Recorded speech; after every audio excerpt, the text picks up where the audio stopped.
సీతమ్మ వారికి బంగారు పట్టు చీర సిద్ధమైంది. శ్రీరామనవమి సందర్భంగా భద్రాచలం సీతారాములకు సిరిసిల్ల నుంచి పట్టు వస్త్రాలు అందనున్నాయి. రాజన్న సిరిసిల్ల జిల్లాకు చెందిన నేత కళాకారుడు వెల్ది హరిప్రసాద్ ఈ బంగారు చీరను అత్యంత ప్రత్యేకంగా తయారు చేశాడు.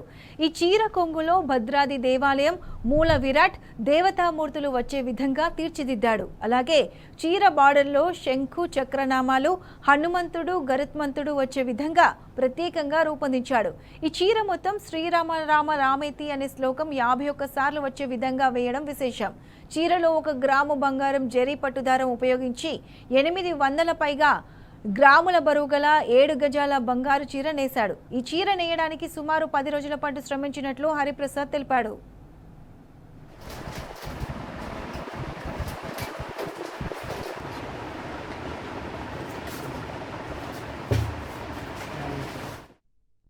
సీతారాముల కళ్యాణం సందర్భంగా సీతమ్మ వారికి బంగారు పట్టు చీర నేయడం జరిగింది.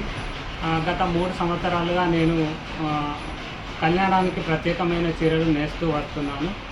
మొదట్లో పట్టు పీతాంబరం చీర మరియు మొన్న సీతారాముల కళ్యాణానికి కళ్యాణం ఫోటో వచ్చే విధంగా నేసి సిఎస్ శాంతకుమారి మేడం చేతుల మీదుగా మూల విరాట్ అమ్మవారికి అందించడం జరిగింది.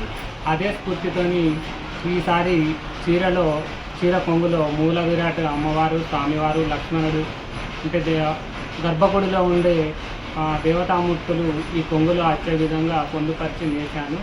చీర కింది బార్డర్లో శంకుచక్ర నామాలు మరియు హనుమంతుడు, గరుత్మంతుడు వచ్చే విధంగా చీర మొత్తం కూడా శ్రీరామ రామేతి మనోరమే శ్లోకం మొత్తం కూడా 51 సార్లు వచ్చే విధంగా నేయడం జరిగింది.